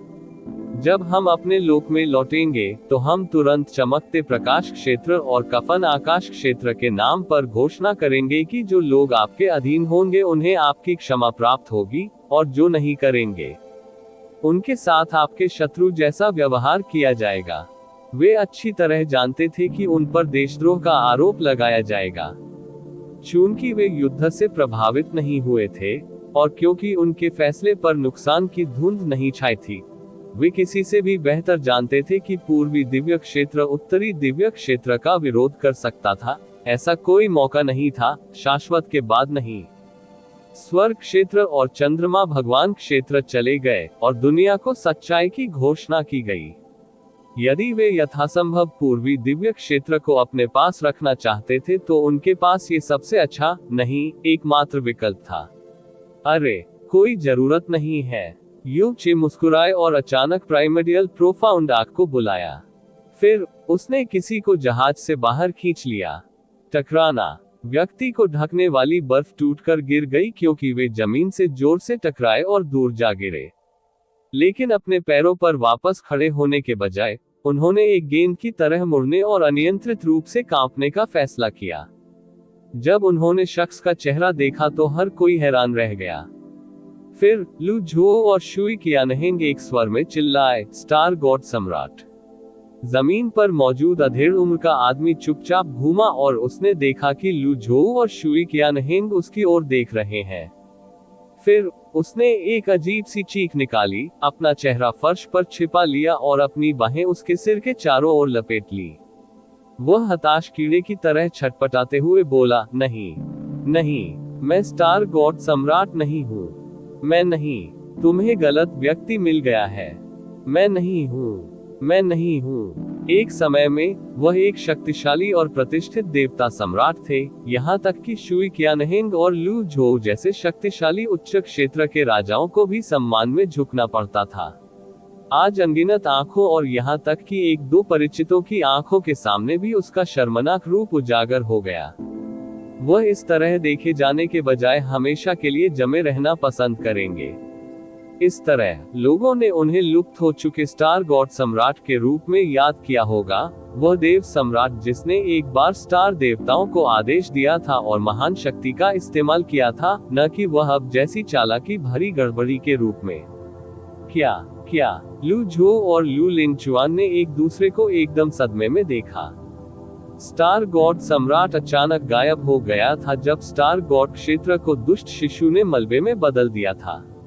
उसके बाद जीवित स्टार देव क्षेत्र के गहन चिकित्सकों ने पूर्वी दिव्य क्षेत्र के लगभग हर इंच को खंगालते हुए चाहे कितनी भी कोशिश की हो, वे अपने भगवान सम्राट का कोई निशान नहीं ढूंढ पाए। लुप्त हो चुके स्टार गॉड सम्राट के बारे में लोगों के पास अनगिनत अफवाहें और अनुमान थे। कोई भी कम से कम उन सभी में से यह उम्मीद नहीं कर रहा था कि वह इस समय और स्थान पर इस तरह दिखाई देगा। अभी जिंग ज्यूकोंग उस स्टार गॉड सम्राट जैसा बिल्कुल नहीं दिखता था जो वह हुआ करता था। वे बमुश्किल उसके शरीर से किसी भी गहरी आभा को महसूस कर सके, शाही ताकत या आध्यात्मिक दबाव तो बिल्कुल भी नहीं। वर्षों तक अपंग और बर्फ में दबे रहने के बाद उसकी इच्छा शक्ति बहुत पहले ही धूल में मिल चुकी थी और कुछ और भी। उसकी आंखों में सिर्फ टूटन और निराशा थी। यहाँ तक कि सबसे तुच्छ इंसान भी अगर उसे देखेगा तो उसके प्रति गहरी घृणा और दया महसूस करेगा। स्टार गॉड सम्राट को इस हद तक तोड़ने में समय लगा, जिसका अर्थ है कि उसकी यातना शायद उसी दिन शुरू हो गई थी जब वह बिना किसी चेतावनी के गायब हो गया था। लेकिन निश्चित रूप से उन्होंने यू चे से इसके बारे में पूछने की हिम्मत नहीं की। यू चे ने जिंग ज्यूकोंग को नहीं मारा था, भले ही वह उससे बहुत नफरत करता था। वास्तव में वह उसे उसी दिन से जीवित रख रहा था जिस दिन से उसने उसे पाया था। उन्होंने यह नहीं सोचा था कि उनका दान का अनजाने कार्य एक दिन उपयोगी साबित होगा। उसने अपनी आंखों के कोने से जिंग ज्यूकोंग पर नजर डाली, स्टार गॉड व्हील को उसके सामने उछालने से पहले। हालांकि जिंग ज्यूकोंग अब एक सामान्य व्यक्ति था, उसके पास कम से कम 10,000 वर्षों से स्टार गॉड व्हील था। यदि उन्हें एक ही कमरे में रखा जाए तो वह व्यावहारिक रूप से पहिए को सूंघ सकता है। कमजोर बूढ़े व्यक्ति ने अचानक अपनी जगह की ओर देखा और एक सेकंड के लिए स्टार गॉड व्हील को घूरता रहा।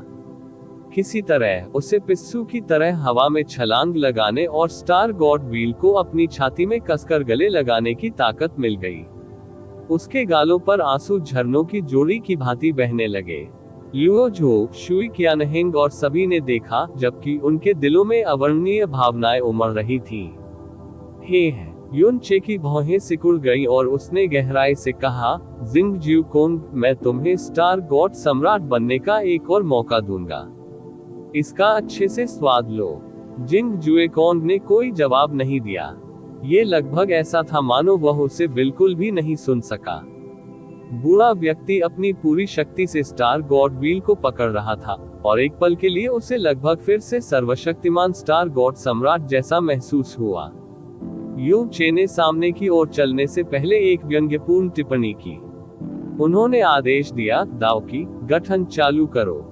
प्रक्षेपण संरचना जिसने खुद को बार बार अविश्वसनीय रूप से उपयोगी साबित किया था, वह एक बार फिर सक्रिय हो गई। हालांकि इसे बनाए रखने के लिए अविश्वसनीय मात्रा में ऊर्जा लगी, वे अनंत स्वर क्षेत्र के संसाधनों को खर्च कर रहे थे। लागत को लेकर परेशान होने का कोई कारण ही नहीं था। महान प्रक्षेपण संरचना तुरंत जीवंत हो गई और यू चे की अंधेरे विशेषताओं और शैतानी शक्ति ने तुरंत पूरे पूर्वी दिव्य क्षेत्र को एक बार फिर से घेर लिया। पूर्वी दैवीय क्षेत्र का प्रत्येक शैतान व्यक्ति देवता सम्राटों से लेकर सबसे निचले शैतान सैनिकों तक एकजुट होकर अपने घुटनों पर गिर गए। उनके विश्वास के लगभग पागल प्रदर्शन ने पूर्वी दैवीय क्षेत्र के गहन अभ्यासकर्ताओं को हिलाकर रख दिया। हालांकि इस बार वे यू चे को एक अलग नजरिए से देखने से खुद को नहीं रोक सके। वह एक शैतान था, इस बात से इनकार नहीं किया जा सकता। लेकिन ये पूर्वी दैवीय क्षेत्र के शासक थे, नहीं, संपूर्ण ईश्वर क्षेत्र के शासकों ने ही उसे वह बनाया जो वह था। उन्हें भगवान बाल मसीहा माना जाता था। वह पूर्वी दिव्य क्षेत्र के इतिहास में उनका सबसे बड़ा गौरव माना जाता था। अंधेरे के बच्चों, युन चे ने धीमे स्वर में कहा, कृपया एक पल के लिए अपने खून की गर्मी को शांत करें। क्योंकि मुझे पूर्वी दिव्य क्षेत्र के दयनीय कीड़ों के साथ साझा करने के लिए एक महत्वपूर्ण घोषणा करनी है। दयनीय कीड़े, कृपया ध्यान से सुने और एक भी शब्द न चूके, अन्यथा तुम्हें पछताना पड़ेगा। दमनकारी सन्नाटे के बीच केवल घूंट घूंट ही सुनाई दे रही थी। यू चे ने धीरे से अपना हाथ उठाया और अपनी उंगलियां फैलाई जैसे कि उसकी हथेली में पूरा पूर्वी दिव्य क्षेत्र हो। अनंत स्वर्ग देव क्षेत्र और चंद्रमा भगवान क्षेत्र चले गए हैं, और ब्रह्मा सम्राट भगवान क्षेत्र और स्टार भगवान क्षेत्र अपने कछुए के गोले के अंदर हिल रहे हैं। एक पल के लिए भी यह मत सोचिए कि आपको त्याग दिया गया है, क्योंकि आपके पास सच्ची विपत्ति के सामने त्यागे जाने की योग्यता भी नहीं है। अरे नहीं, तुम तो बस दयनीय कीड़े हो जिन्हें वे किसी भी आकार और रूप में मोड़ सकते हैं। युन चे का भाषण व्यंग्य से भरा था। यह अब विशेष रूप से काटने वाला था क्योंकि वे सभी सच्चाई जानते थे। लेकिन मुझ पर स्नो सॉन क्षेत्र का बहुत बड़ा ऋण है, और ग्लेज्ड लाइट क्षेत्र और श्राउडिंग स्काई क्षेत्र के प्रतिनिधि आपकी ओर से पैरवी करने के लिए व्यक्तिगत रूप से आए हैं। चमकदार रोशनी क्षेत्र ने मुझे छुपाया, और कफन आकाश क्षेत्र ने मेरे सबसे कठिन क्षण में मेरी रक्षा की, इसलिए मैं आपको खुद को बचाने के लिए एक और केवल एक मौका दूंगा। शुई क्यानहेंग अभी भी शांत था, लेकिन लू पिता और पुत्र मुश्किल से अपनी भावनाओं को नियंत्रित कर सके। यदि पूर्वी दैवीय क्षेत्र वास्तव में बचाया गया था, यदि युन चे वास्तव में ईश्वर क्षेत्र का अगला स्वामी बन गया, तो आज उसने जो कुछ भी कहा वह उनकी पहले से ही उत्कृष्ट प्रतिष्ठा और स्थिति को एक नए स्तर पर बढ़ा देगा। किसने सोचा होगा कि उसके जैसा क्रूर आदमी दयालुता और रिश्तों को इस हद तक महत्व देगा। जॉय नहीं था निस्संदेह एकमात्र भावना जो उन्होंने महसूस की। उन्हें भी दुख हुआ। यदि पूर्वी दिव्य क्षेत्र ने उसे धोखा देने के बजाय उसकी रक्षा करना चुना होता, तो उनके राजा क्षेत्र नष्ट नहीं होते, और उनके लोगों को कुत्तों की तरह नहीं मारा जाता। उन्हें अटल शांति और सुरक्षा प्राप्त होती। ऐसा कहा जा रहा है, यदि युन चे अभी भी उसका पुराना स्वभाव होता, यदि वह केवल निचले लोकों में दुष्ट शिशु के साथ रहना चाहता होता, तो वह कभी भी इतनी जल्दी इतना बड़ा नहीं हो पाता। यू चे ने अपनी उंगलियां थोड़ी